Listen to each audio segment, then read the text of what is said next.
Hello, this is your boy Miguel for the mobilemechanic 757. You know, I get down and get straight to the point.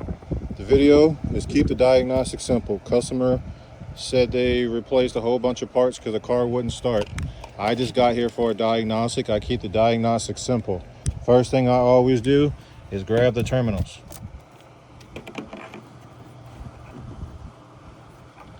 With that being said, it speaks for itself. If you like these videos, please like, subscribe, and share.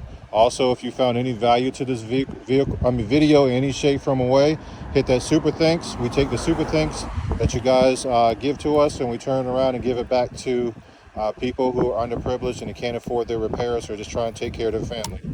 Thank you. Keep the diagnostic simple.